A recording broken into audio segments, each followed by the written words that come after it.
आज 21 जुलाई गुरु पूर्णिमा के अवसर पर मैं आज के सेशन में आई वेलकम यू ऑल।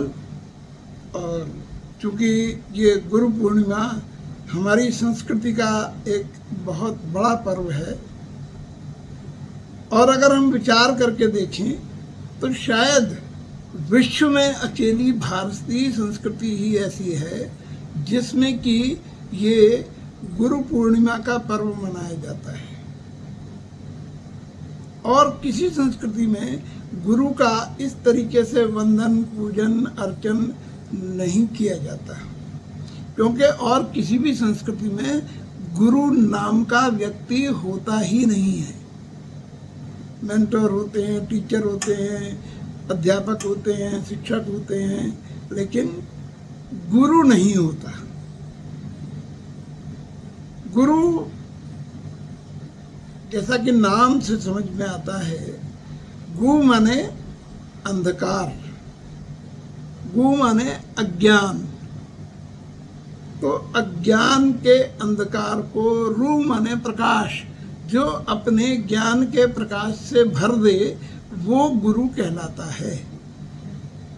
तो गुरु की जो परिभाषा हमारे यहाँ दी गई है या गुरु के बारे में जो कहा गया है, गुरु के बारे में कुछ भी कहना पूरी तरह से असंभव है। कोई भी व्यक्ति अगर चाहे कि गुरु की पूरी अवधारणा, पूरी व्याख्या प्रस्तुत कर दे या गुरु के बारे में पूरा विवरण दे दे तो वो संभव ही नहीं है। बल्कि हमारे यहाँ तो यहाँ तक कहा गया है शास्त्रों में कि स्वयं गुरु भी अगर चाहें तो वो अपनी महिमा का वर्णन नहीं कर सकते। इतनी अपार महिमा गुरु की गाई गई है। तो कभी कभी लगता है कि ये अब आज के ज़माने में जिस युग में कि हम बहुत ही फास्ट युग में हैं, बहुत ही लॉजिकल युग में हैं, हम हर चीज़ को तर्क की कसौटी पे परखना चाहते हैं, तो हम इस गुरु तत्व की अनुभूति कर सकें, इसको समझ सकें, ये एक बहुत दुर्लभ काम है। ये आसानी से संभव नहीं है। तो हम इन सब बातों को अतिशयोक्ति में लेते हैं कि हमारे यहाँ गुरु की वंदना इतनी गाई गई है, इतनी महिमा गाई गई है, तो क्या मतलब ये जरूरी है, ये सही है? और हमको जो हम एकेडमिक से ज्ञान प्राप्त करते हैं वो इतना सत्य और इतना सार्थक लगता है कि वो हमारे अंदर इतना एक,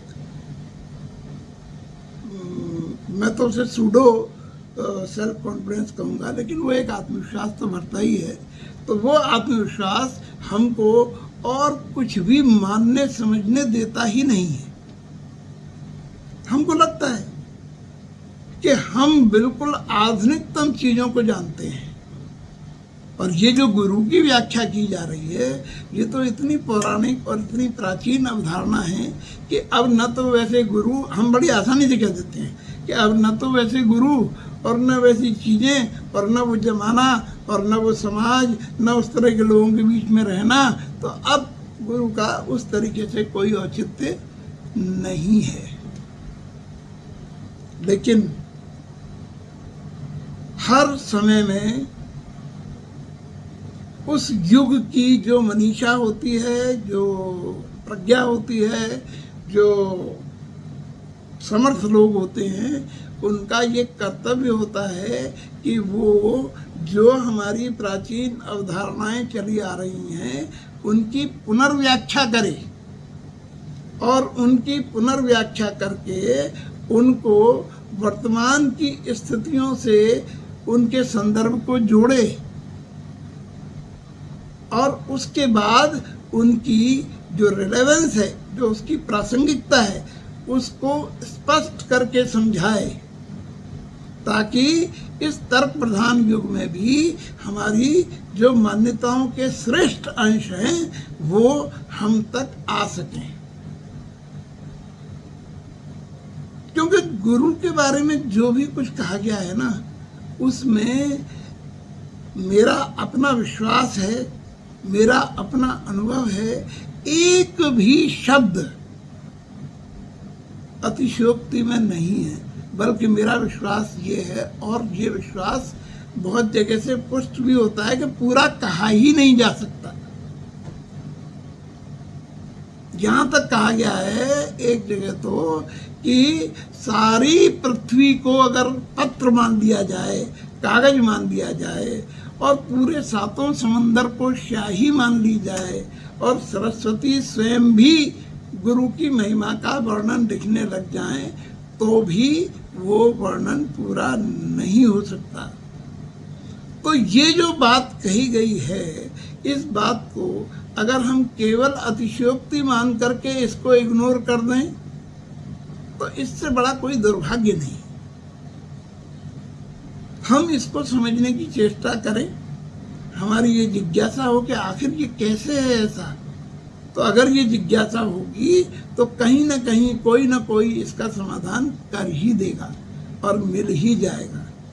और जब ये मिल जाएगा तब हमें पता चलेगा कि क्या है। जैसे अपनी स्वयं की कल्पना शक्ति को भी हम पहचान नहीं पाते जब तक कि हम उसको अपने अंतःकरण में रियलाइज नहीं कर लेते, और तभी हम समझ पाते हैं। तो यहाँ मैं ये समझता हूँ कि हम सब लोग क्योंकि बहुत फेमिलियर हैं कुछ शब्दों से, जैसे learn life to earn success, जैसे पैशन फॉर प्रोग्रेस, जैसे कि बहुत महत्वपूर्ण शब्द है इनर स्पेस एक्सपेंशन। तो हम इनर स्पेस के बारे में थोड़ी कल्पना कर सकते हैं, थोड़ा जान सकते हैं। तो इसलिए हम इस गुरु तत्व का भी थोड़ा सा अनुमान लगा सकते हैं, और हम ये समझ सकते हैं कि इसको क्यों इतना महत्व दिया गया है। देखो, हम सब जानते हैं कि हमारा जीवन में और कुछ भी उद्देश्य, कुछ भी लक्ष्य हम बना लें, लेकिन एक सर्वविदित तथ्य ये है जो कि संपूर्ण मानव जाति पर, विश्व मानवता पर लागू होता है, और वो ये है कि विश्व का प्रत्येक व्यक्ति अपनी संभावना को साकार करना चाहता है। जो उसकी संभावना है, जो वो हो सकता है, वो बन जाए, वो हो जाए। बस यही जीवन की पूर्णता है, और यही जीवन की सार्थकता है, यही जीवन का उद्देश्य है। तो इसमें सबसे पहले तो हमें अपनी संभावना पता चले। ये संभावना पर ही ब्लॉकेज लग जाता है। जिस तरह का पूरा सिस्टम है उसमें हम समझ ही नहीं पाते। हम केवल इतना ही समझ पाते हैं कि क्लरिकल एग्जाम पास कर लिया, एसएससी कर लिया, पीएससी कर लिया, यूपीएससी कर लिया, एग्जाम पास करके अधिकारी बन गए, जीवन हो गया, शादी हो गई, ब्याह हो गया, बच्चे हो गए, बढ़िया घर हो गया, रह रहे हैं। लेकिन वो जो आंतरिक असंतोष है, और इस आंतरिक असंतोष को हम पूरे समाज में व्याप्त देख रहे हैं। आज के युग की सबसे बड़ी समस्या ही ये है कि पूरे समाज में इतना असंतोष, इतनी रिक्तता है कि उसके कारण जितने भी सुख के साधन हमने पैदा कर लिए हैं, सुख के साधन हमने अपार पैदा कर लिए हैं, सुविधाएं अपार जोड़ ली हैं, वैज्ञानिक उपलब्धि बहुत ज़्यादा हो चुकी है। हम सब अलग अलग जगहों पर बैठे हुए सामने प्रत्यक्ष देख रहे हैं, सुन रहे हैं। ये सारी तकनीकी विकास, ये सुविधाएं हमें प्राप्त हैं, लेकिन इस सब के बाद भी हम उस सहज आनंद से वंचित हैं, उस सहज संतोष से वंचित हैं जिस पर कि हमारा जन्मसिद्ध अधिकार है।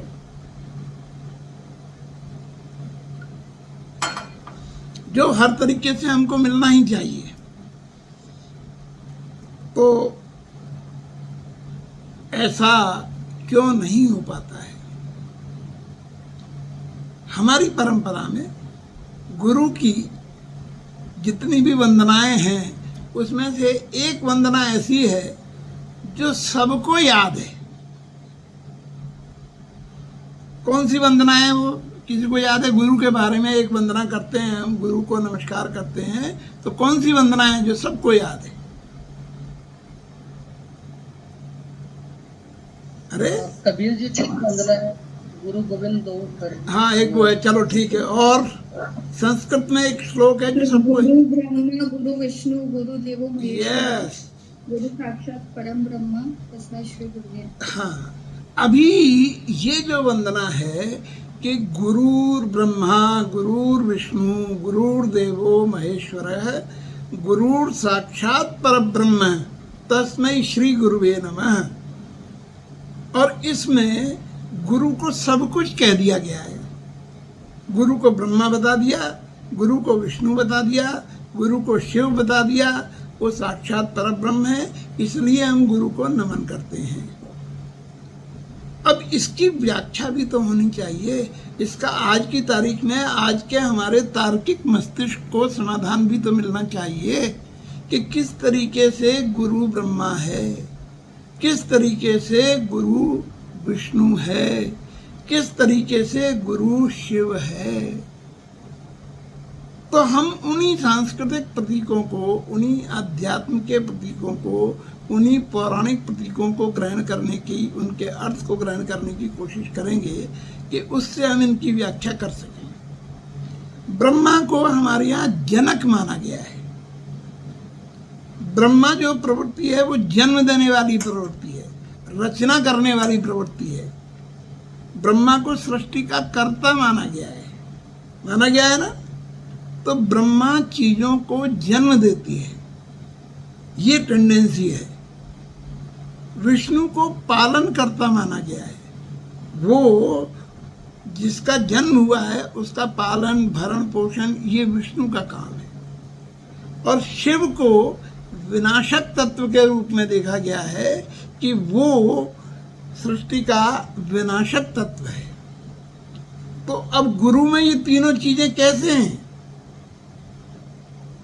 देखो, गुरु का जो प्राथमिक काम है, जिसको हम सब लोग बार बार कहते हैं कि गुरु का काम हमको हम ही से मिलाना है।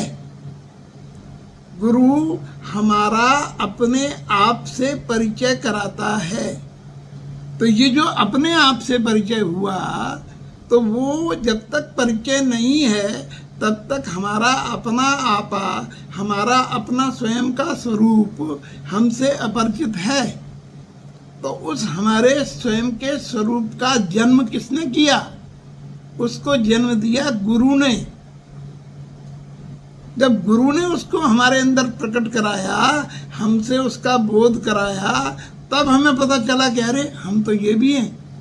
तो यहाँ गुरु का ब्रह्मा तत्व प्रकट होता है। इसलिए कहा गया कि गुरुर ब्रह्मा। अभी वो हमारा एलिमेंट, वो हमारा पोटेंशियल, वो हमारा जो आंतरिक दिव्यता है, उसको जन्म दे दिया, उसको प्रकट कर दिया। तो उसको प्रकट करने के बाद में उसका रक्षण पोषण, उसका पालन पोषण, उसकी वृद्धि, ये काम भी गुरु ही करता है। बिना गुरु के सपोर्ट के, बिना गुरु के सहारे ये सारी चीजें अभिवृद्धि को प्राप्त नहीं होती। वो फिर से सुप्त हो जाएगा या फिर से खो जाएगा। तो इस दृष्टि से अगर हम देखें तो गुरु विष्णु रूप है, गुरु विष्णु का काम करता है। तो गुरुर ब्रह्मा गुरुर विष्णु और शिव है विनाशक तत्व। तो ये जो हमारा आत्म स्वरूप निकला है, ये जो हमारा पोटेंशियल प्रकट हुआ है, इस पर जो बहुत सारे खतरे हैं, और वो खतरे हमारे अपने नेगेटिव फोर्सेस के हैं। हमारा अपना अहंकार, हमारा अपना मोह, हमारा अपना ज्ञान, हमारी अपनी जिद, हमारे अपने दुर्बुद्धि, हमारी अपनी बहुत सारी ऐसी नकारात्मक प्रवृत्तियां जो कि हमें किसी भी शुभ वस्तु को स्वीकार ही नहीं करने देती। तो इनके लिए गुरु ही विनाशक तत्व है। तो गुरु महेश्वर, गुरु महेश के रूप में है। तो ये हो गया तीनों चीजों का वर्णन। गुरु ने जन्म दे दिया तो ब्रह्मा हो गया, गुरु ने भरण पोषण किया तो विष्णु हो गया, और गुरु ने संहार किया उन दुष्प्रवृत्तियों का तो गुरु विनाशक तत्व हो गया, महेश्वर हो गया। इसीलिए गुरु साक्षात परब्रह्म, तस्मै श्री गुरुवे नमः। ये श्लोक को अगर हम इस तरीके से समझेंगे तो हमें अपने आप अपने गुरु का महत्व पता चल जाएगा। अभी सबसे जरूरी चीज ये है कि देखो, आज की तारीख में, आज जिस समाज में, जिस युग में, जिस परिवेश में हम जी रहे हैं, उसमें हम अगर गुरु को उसके पारंपरिक स्वरूप में देखना चाहें तो हम भटकते रहेंगे और हम यही कहते रहेंगे कि हमें जीवन में कोई गुरु मिला ही नहीं, क्योंकि हमारी खोज में, हमारी जो मस्तिष्क है, उसमें जो गुरु की कल्पना है वो कल्पना ही जैसी चित्रों में है कि एक दाढ़ी वाले बाबा जी गेरुए वस्त्र पहने हुए, हाथ में माला लिए हुए, कमंडल लिए हुए, इस तरह के एक व्यक्ति, जैसा वेद व्यास का चित्र बनाया गया है, क्योंकि व्यास पूर्णिमा है तो उसी तरह का व्यक्ति गुरु संभव है। और उस तरह का व्यक्ति प्रायः आज की तारीख में अपने बदले हुए रूपों में है, तो हमें उसमें वो सारे दुर्गुण, वो सारे अवगुण दिखते हैं कि कहीं बैठ कर के वो चिलम फूंक रहा है, कहीं बैठ कर के वो कुछ भी ऊटपटांग काम कर रहा है, तो हमारी आस्था टिकी नहीं पाती और हमारा संदेह और बढ़ने लगता है कि ये कैसा गुरु है। तो हम उस गुरु तत्व की वास्तविकता को न समझते हुए और भ्रम में पड़ जाते हैं और भ्रांति में पड़ जाते हैं। देखो, मेरा अपना निजी सोच ये है कि, और जितना मैं समझ पाता हूँ, थोड़ा बहुत जो मुझे अपने से वरिष्ठ लोगों से, अपने गुरुजनों से प्राप्त हुआ है, इस मामले में मैं बहुत अपने आप को सौभाग्यशाली मानता हूँ कि मुझे लोग जीवन में बहुत अच्छे मिले हैं, जिन्होंने मुझे बहुत सिखाया है, और न केवल सिखाया है बल्कि मेरी सीखने की प्रवृत्ति को जागृत रखा है। तो ज्योतिष में मुझे एक ये अवधारणा लगती है, और मुझे लगता है कि काफी कुछ मैं सही दिशा में सोच रहा हूं, कि ज्योतिष में अगर हम अपनी कुंडली को देखें तो उसमें 12 घर होते हैं, 12 राशियों के हिसाब से, और 9 ग्रह होते हैं। तो जब हम जन्म लेते हैं उस समय गोचर में जो स्थिति होती है वही हमारी कुंडली होती है। तो जिस जिस घर में, जिस जिस राशि में, हर 12 घरों की 12 राशियां जिस जिस जगह पर स्थित हैं, उस जगह पर जो जो नक्षत्र उस समय रहे होंगे वो हमारी कुंडली बन जाती है। और दुनिया में सारी कुंडली में शुभ और अशुभ दोनों ही प्रकार के योग होते हैं, अच्छा भी होता है, खराब भी होता है, और उनके सामंजस्य से ही हमारी जीवन चलती है। हम जिंदगी में उसी के हिसाब से काम करते हैं। तो हमको हर वक्त एक ऐसे मार्गदर्शक की, एक गुरु की आवश्यकता होती है जो हमारा सही पथ प्रदर्शन कर सके, सही रूप में हमें गाइड कर सके। तो मेरा ये मानना है कि प्रकृति ने हम सबको, इससे किसी को वंचित नहीं रखा है। प्रकृति ने सबको गुरु उसके बिल्कुल निकटतम प्रदान कर रखा है, बशर्ते हम उसे देख पाएं, हम उसे पहचान पाएं। बस हमारी भूल यही हो जाती है कि हम उसको पहचान नहीं पाते, और पहचान इसलिए नहीं पाते कि हमारे पास जो एकेडमिक ज्ञान है, जो तर्क शक्ति वाला ज्ञान है, उस ज्ञान के माध्यम से हम देखने की कोशिश करते हैं। और जैसा कि मैंने पहले कहा कि वो ज्ञान हमको केवल अहंकार देता है, विनम्रता नहीं देता।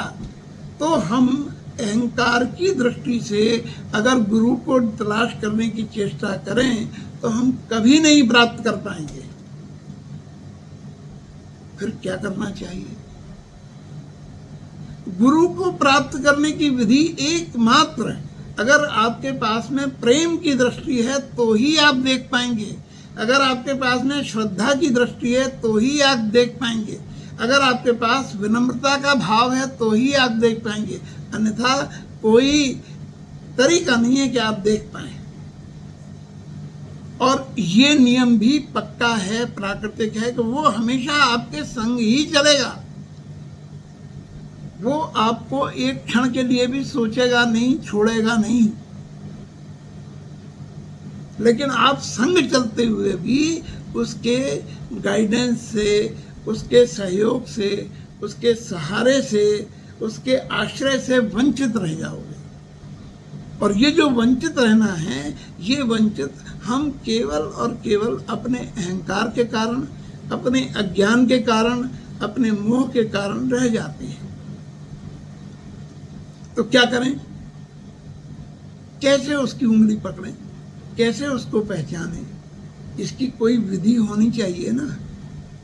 तो इसकी जो विधि है वो सिर्फ इतनी सी विधि है कि सबसे पहले तो हम इन जनरल, देखो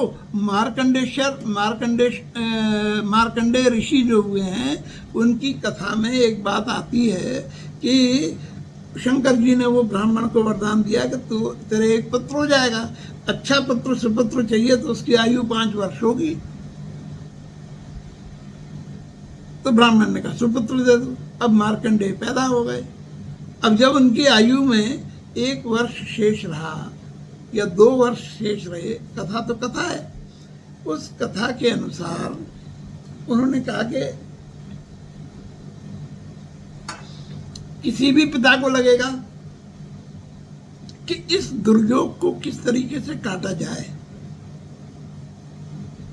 तो दुर्योग को काटने की जो सरलतम विधि है वो 2 हैं। एक, सेवा से दुर्योग कटता है। जब भी सेवा का अवसर मिले, बिना सोचे समझे सेवा कर देना चाहिए।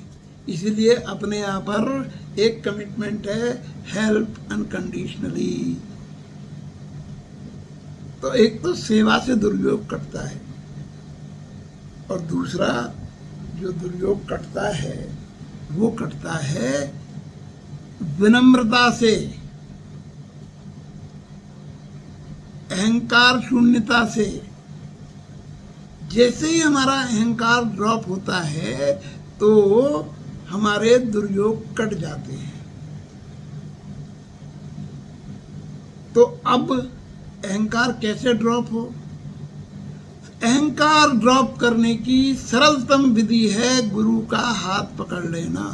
क्योंकि संसार में एक ही व्यक्ति ऐसा है जिसके सामने हम स्वयं चल करके खुशी से सहर्ष अपने अहंकार को ड्रॉप कर सकते हैं।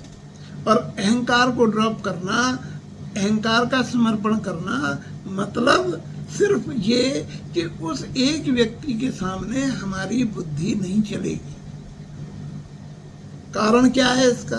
कारण यही है कि वो व्यक्ति व्यक्ति के रूप में दिख रहा है, लेकिन जब हम अपना the moment we drop our ego, उसी समय गुरु हमारे संग संग चल रहा है। इस बात को ध्यान से समझने की कोशिश करना कि गुरु हमेशा हमारे संग चल रहा है, लेकिन वो प्रकट क्यों नहीं हो पाता, हम उसे पहचान क्यों नहीं पाते?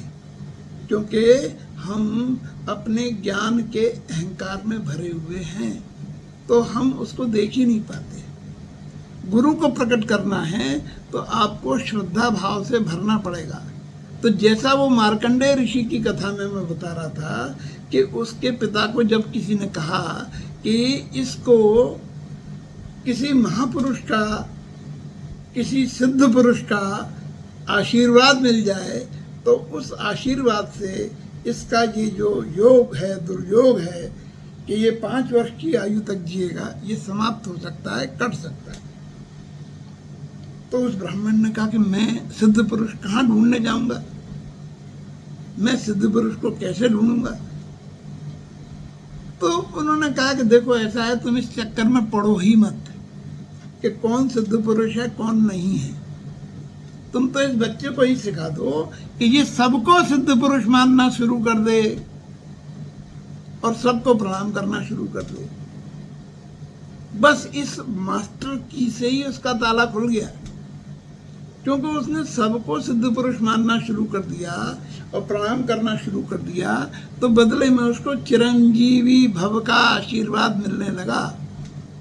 तो जब सप्तऋषि उसके सामने आए तब भी उसने, चूंकि उसको तो वही आदत पड़ चुकी थी, तो वही किया और उसी से आशीर्वाद मिला और उसी से जो श्रृंखला निर्मित हुई उससे उसकी आयु अनंत हो गई। वो कथा सबको मालूम है, इसलिए मैं उसका दोहराव नहीं कर रहा हूँ।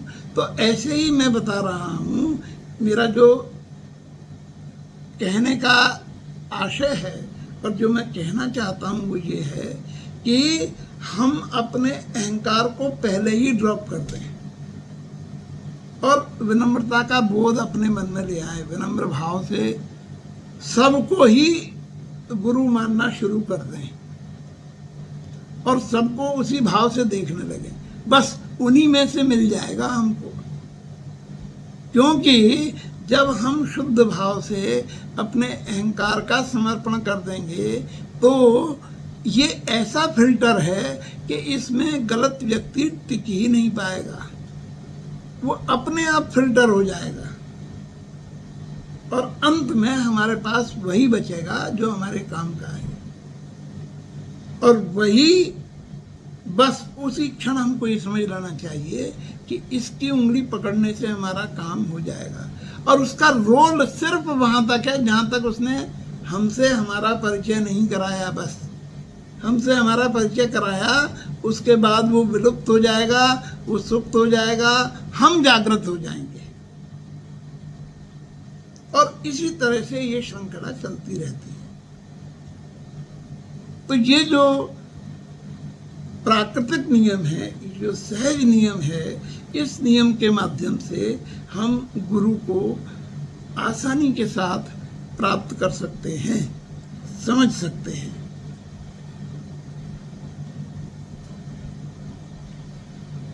लेकिन इसमें कठिनाई जो है वो भी हम समझ लें कि कठिनाई भी हम स्वयं ही हैं। अपने विकास में, अपनी पर्सनल ग्रोथ में, अपने डेवलपमेंट में हमारे सिवा और कोई भी बाधा नहीं है।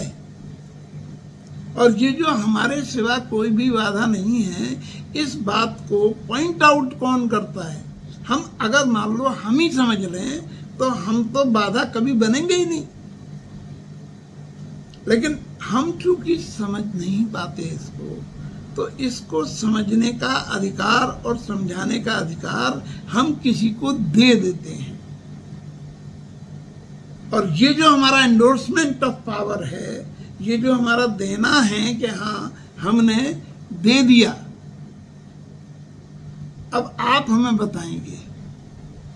तो फिर अगर हमने सच्चे मन से दिया है तो फिर उसके बताने पर हम आपत्ति नहीं करेंगे। अगर वो कह रहा है कि ये ईगो तुम्हारा परेशान कर रहा है, तो हमारा वाक्य ये नहीं होगा कि ईगो आपको दिख रहा होगा, हमें तो ईगो नहीं दिख रहा।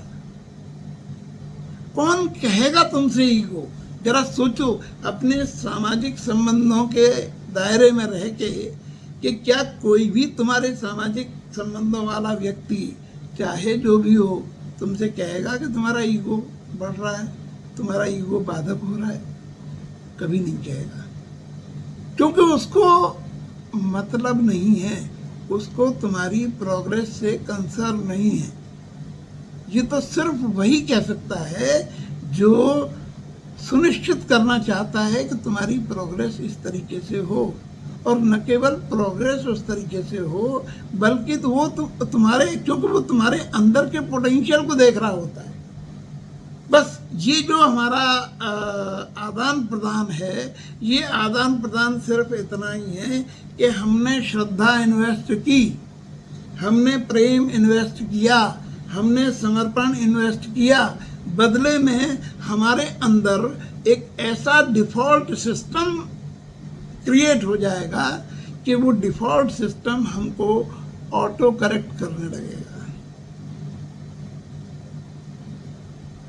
और इसीलिए गुरु जब तक शरीर में है तब तक तो वो कर ही रहा है काम। गुरु ऐसा एलिमेंट है जो कि शरीर में हो या न हो। तुमको मालूम है कि गुरु तत्व की जब वंदना की जाती है तो उस वंदना में, शास्त्रीय वंदना में, एक श्लोक ये भी आया है कि अखंड मंडलाकारम व्याप्तम येन चराचरम।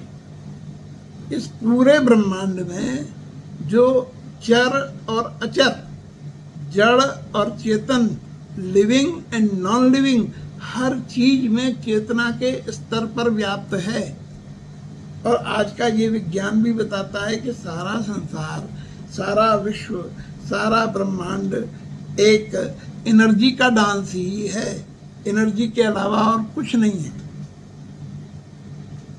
हम आज क्वांटम फिजिक्स के ज़माने में हैं, जिसमें कि ये प्रमाणित हो चुका है कि एनर्जी के अलावा और कुछ भी नहीं है। तो उस एनर्जी का नाम ही, उस परम तत्व का नाम ही गुरु है, और वो सबके पास है। एक भी व्यक्ति उससे वंचित नहीं है। जो भी जीवित है, जागृत है, उस सब में उसी एनर्जी का फ्लो है, वही चल रहा है। अब सवाल ये है कि वो प्रकट क्यों नहीं हो रहा।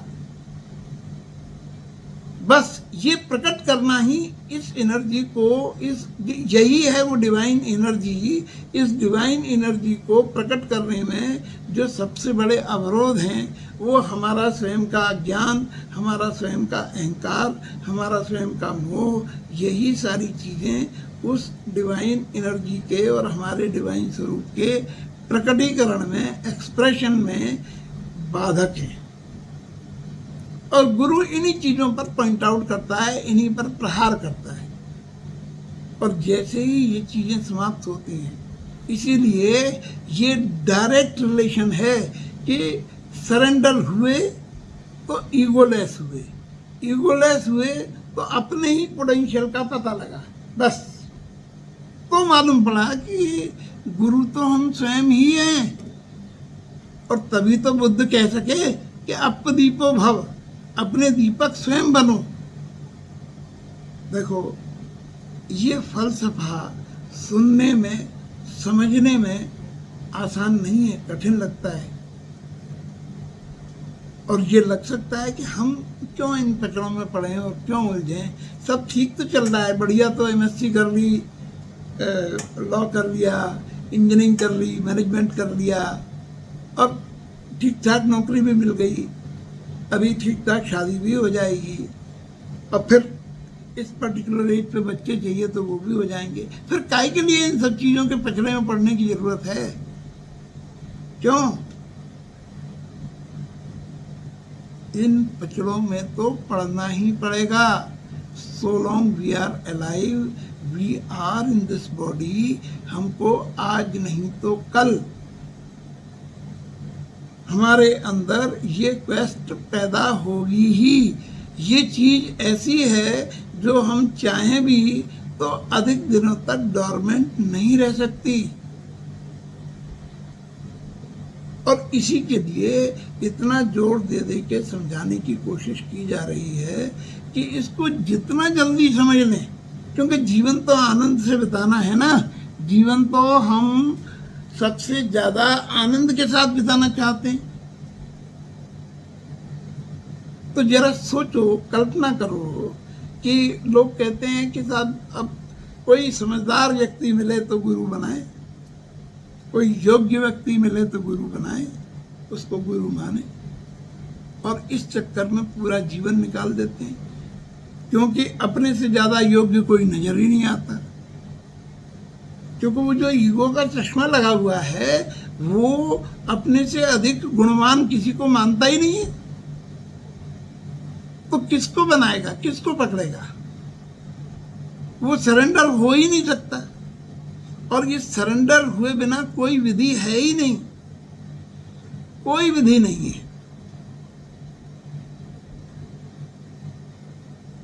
कई प्रसंग ऐसे आते हैं जिनमें हम देखते हैं हम जिन चीज़ों को हम चाहते हैं, ये गुरु तत्व वही है कि वो हमारे अंदर से हमारी अनंत संभावना, अनंत सौंदर्य, अनंत प्रेम, अनंत साधन, अनंत सामर्थ्य को प्रकट कर देता है। जैसे ही हमारे अपने अंदर का शहंशाह पैदा हुआ, वैसे ही हमारा बाहर का भिखारी समाप्त हो जाता है। नहीं तो बाहर का भिखारी क्या करता रहता है? बाहर का भिखारी चाहता है कि दूसरे वैलिडेट करें उसे। दूसरे प्रशंसा जब तक नहीं करेंगे तब तक बाहर का भिखारी संतुष्ट होता ही नहीं है। और दूसरों को जब ये मालूम पड़ जाता है तो दूसरे अपने हिसाब से उस वैलिडेशन की जब तक पूरी फीस नहीं ले लेते तब तक वैलिडेट करते नहीं हैं। तो कैसे बात बने? देखो, हमारे यहाँ हम कहते हैं कि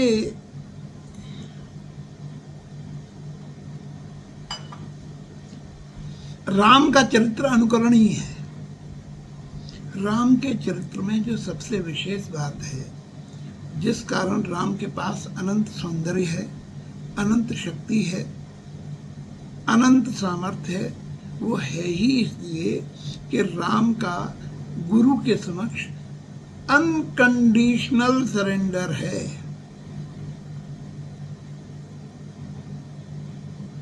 वो बिना किसी इफ एंड बट के समर्पित हुए हैं। उसका परिणाम क्या हुआ देखो जरा, सोचो कि हम जब सोकर उठते हैं तब हम ज़्यादा सुंदर होते हैं, या जब हम तैयार होते हैं स्नान करके, पूजन करके, अपने आप को ठीक से वेल ड्रेसअप करके, तब हम ज़्यादा सुंदर लगते हैं? कब लगते हैं? कैमरे सबके गायब हो गए भाई। तो सहज रूप से, स्वाभाविक रूप से हमारी जो सुंदरता है वो प्रकट बाह्य उपकरणों के सहारे से होती है। वो जब जुड़ते हैं तब प्रकट होती है। राम के बारे में लिखा है कि जब राम का राज्याभिषेक हुआ तो राज्याभिषेक के लिए जो जब वनवास से लौट के गए और उसके बाद उन्होंने स्नान किया, अपनी जटाएं सुलझाई, सब किया और फिर उनका श्रृंगार किया गया, तो वहाँ एक चौपाई लिखी हुई है कि करिमज्जन प्रभु भूषण साजे, अंग अनंग देख सत लागे। भगवान ने स्नान करके अपने प्रत्येक अंगों पर आभूषण पहने और उन आभूषण पहनने के बाद जो उनका सौंदर्य प्रकट हुआ, उस सौंदर्य को देख करके सैकड़ों कामदेव लज्जित हो गए। तो बढ़िया सौंदर्य प्रकट हुआ और सैकड़ों कामदेव लज्जित हो गए। लेकिन इन्हीं राम जी को जब ये राम जी जंगल में घूम रहे हैं, जब इनके जटाजूट हैं, जब इनके लिए पहनने के लिए वलकल वस्त्र हैं, इनके पास कोई आभूषण नहीं है, और उस स्थिति में जब रास्ते की ग्राम की स्त्रियां इनको देखती हैं तो वो सीता जी से प्रश्न करती हैं और पूछती हैं। तो क्या कहती हैं वो कहती हैं कि कोटि मनोज लजावनि हारे और कहु सुमुखी को अहीं तुम्हारे। ये जो पुरुष तुम्हारे साथ चल रहे हैं ये करोड़ों कामदेव को लजाने वाले हैं, इनकी सुंदरता करोड़ों कामदेव को लजाने वाली है। तो सिर्फ बात इतनी सी पकड़ने की कोशिश करो कि जो सौंदर्य का माप है, सौंदर्य का जो पैमाना है, डिग्री है, वो जब वो श्रृंगार करके निकल रहे हैं तब तो 100 कामदेव लज्जित हो रहे हैं, और जब वो बिना श्रृंगार के निकल रहे हैं तब करोड़ों कामदेव लज्जित हो रहे हैं। अर्थ क्या हुआ इसका? इसका अर्थ हुआ कि उनका सहज सौंदर्य प्रकट हो चुका था, और ये जो सहज सौंदर्य है, ये जो हमारे सहज गुण हैं, ये केवल और केवल गुरु के समक्ष समर्पण करने के बाद ही पैदा होते हैं, क्योंकि हमारी अंतर्निहित शक्तियों का, हमारे अंतर्निहित गुणों का जागरण, उनका संपूर्ण बोध हमको गुरु के माध्यम से ही प्राप्त होता है। तो इसलिए ये कारण है कि हमारे यहाँ गुरु की महिमा बहुत गाई गई है। बस केवल अपने दृष्टिकोण में इतना ही अंतर लाना है कि आज जिस युग में हम जी रहे हैं, जिस समाज में हम जी रहे हैं, उस समाज में उसी तरह का व्यक्ति दिखाई देगा, लेकिन व्यवहार व्यक्ति और व्यक्ति के बीच में होता भर है। वास्तविक रूप में वो व्यवहार हमारे और प्रकृति के बीच में होता है, बशर्ते हमने श्रद्धा का समर्पण किया, हमने अपने अहम का समर्पण किया, हमने उसमें अपनी प्रेम को इन्वेस्ट किया, श्रद्धा को इन्वेस्ट किया। जैसे ही हम ये करते हैं वहाँ वो गुरु तत्व प्रकट हो जाता है, जो सतत 24/7 हमारे संग संग ही है। और वो तो संग संग तो कहने में आता है, एक्चुअल तो वो अंदर ही है, क्योंकि गुरु भी उतना ही काम करके अलग हट जाता है। वो भी सिर्फ इतना ही करता है कि बस मिला दिया, हमारा हमसे परिचय करा दिया। और इसी बात को बुद्ध कहते हैं कि अपदीपो भव, अपना दीपक स्वयं बनो। पर अपना दीपक स्वयं हम बन जाएंगे, दीपक तो हम हैं, हमारी बत्ती भी घी में डूबी हुई है, पर वो प्रज्वलित नहीं है। तो दीपक प्रज्वलित होगा जलते हुए दीपक की लौ से टकराने पर। तो गुरु वही जलता हुआ दीपक है जिसके संपर्क में आने से हमारा दीपक भी जल जाता है। अब हम कहते हैं हमारे अंदर तो भाव ही नहीं है, हमारे अंदर श्रद्धा नहीं है, हमारे अंदर प्रेम नहीं है। अब जबरदस्ती कुछ करेंगे तो कैसे होगा? फिर तो कुछ नहीं होगा। लेकिन ऐसा नहीं है। हम बंद कमरे में सो रहे हैं, पर्दे डले हुए हैं और सूर्योदय हो गया। अगर सूर्योदय हो गया तो प्रकाश तो खिड़की के थोड़े से सुराख में से भी आ जाएगा, और प्राकृतिक रूप से हमको बोध हो जाएगा उस प्रकाश के माध्यम से कि सुबह हो गई। तो वो जो हमारा अंतर्ज्ञान है वो हमें बता देगा कि सुबह हो गई और हमारी आंख खुल जाएगी, हम चाहे अंधेरे में पड़े हों, चाहे आंख बंद किए पड़े हों। हम मन के साथ जाएं या बेमन के साथ जाएं, अगर हम किसी बगीचे में टहल रहे हैं तो वहाँ की जो सुगंध है वो सुगंध हमको मांगना नहीं पड़ेगी, वो अपने आप हमको मिल जाएगी। तो ऐसे ही किसी जागृत व्यक्ति के जब हम संपर्क गुरु के पास में केवल बैठना होता है बस,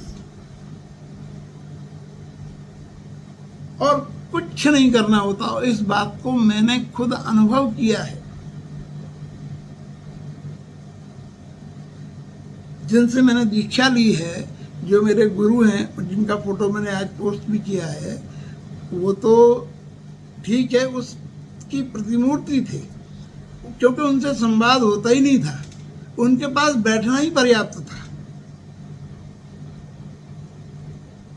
उनका मैग्नेटिक फील्ड इतना जबरदस्त था कि उसमें बैठ करके बहुत सारी अनुभूतियां होती थी।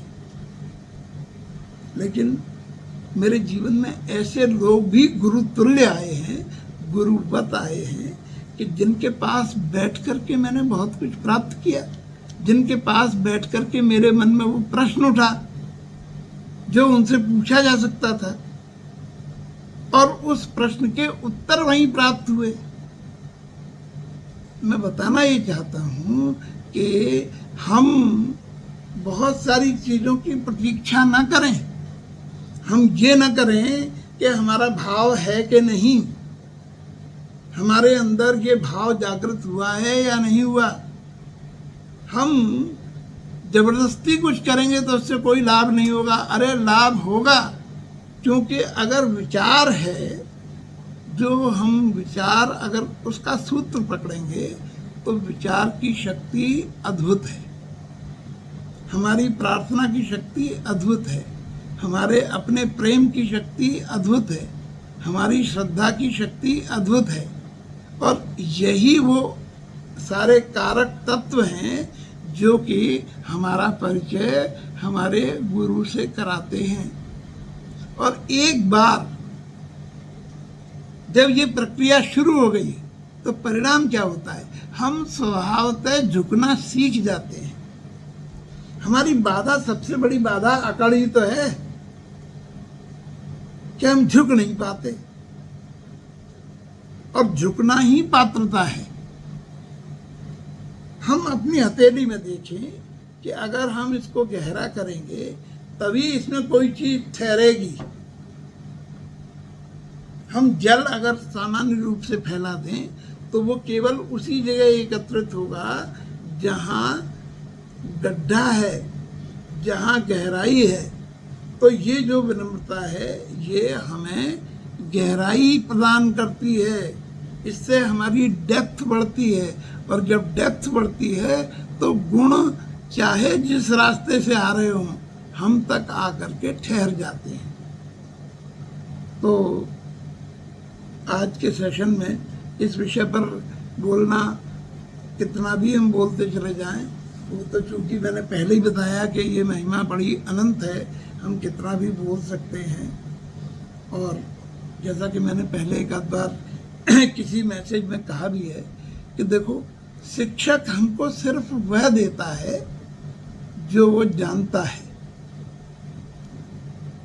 और गुरु हमको वह देता है जो वो होता है। इसमें बड़ा गुणात्मक भेद है। होना और जानना ये दोनों भिन्न भिन्न चीजें हैं। जानने को हम एनसाइक्लोपीडिया याद रख सकते हैं, लेकिन होना तो इसलिए हम उस होने की दिशा में प्रवृत्त हों, हम उस अपने जीवन को उस दिशा की ओर आगे बढ़ाएं जिसमें कि हमको होने के लिए प्रयत्न न करना पड़े। और ये होना मेरी दृष्टि में, चूँकि मैंने इसको स्वयं जिया भी है और आज भी इसका अनुभव करता हूँ, और इसके पूरे महत्व को, इसके पूरे जो लाभ हैं उनको, इसके जो आनंद हैं उनको जानता हूँ। इसलिए मैं इस बात को पूरे विश्वास के साथ कहता हूँ कि गुरु की पहचान, गुरु का संग हमारे जीने के ढंग को टोटली बदल देता है।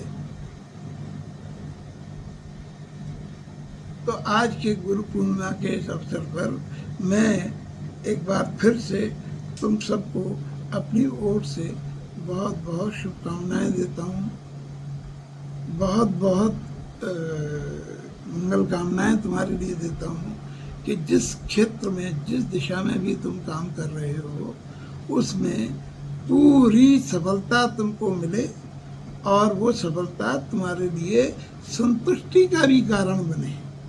क्योंकि सफलता के साथ अगर संतुष्टि नहीं मिली तो वो सफलता अपूर्ण है, और अपूर्णता अपने आप में खटकने वाली चीज है। तो इसलिए पूर्णता की ओर अग्रसर हों, हम सफलता के साथ संतुष्टि भी प्राप्त करें, यही सब मेरी कामना है। और अंत में एक बार फिर से वही बात कि मैं इसकी लिंक ग्रुप में डालूंगा, और मेरा अनुरोध, आग्रह, अगर समझो तो आदेश भी, कि जरूर ग्रुप में लिखो, एक्सप्रेस करो। तुम क्या समझते हो? जैसे शुरू में एक दो बच्चों ने बोला या कुछ किया, तो क्या ये सारी बातें मैं सुनना चाहता हूँ या मेरे खुश होने के लिए है? विश्वास करो, मुझे अपने स्वयं के लिए इसकी बिल्कुल भी जरूरत नहीं है। हम जब किसी को अच्छा कहते हैं, किसी के प्रति अपनी श्रद्धा व्यक्त करते हैं, किसी के प्रति अपना प्रेम व्यक्त करते हैं, तो ये खजाना हमारे पास बढ़ता है, ध्यान रखो। और इसी के लिए ये सिखाने की विधि मात्र है कि ऐसा करो और ऐसा करना चाहिए।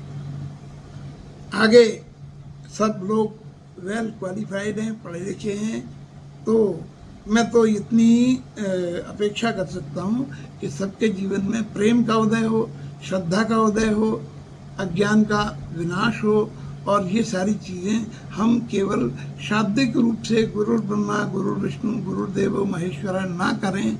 हम गुरु के ब्रह्मा स्वरूप को भी जानें, गुरु के विष्णु तत्व को भी जानें और गुरु के शिव तत्व को भी जानें, ताकि हम अपनी सही आत्मविकास का पूरा रचना, पूरा प्रावधान कर सकें, जो हमारे जीवन में सफलता और संतुष्टि दोनों एक साथ दे।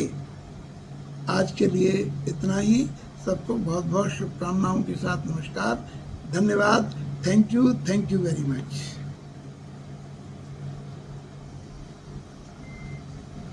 Thank you sir.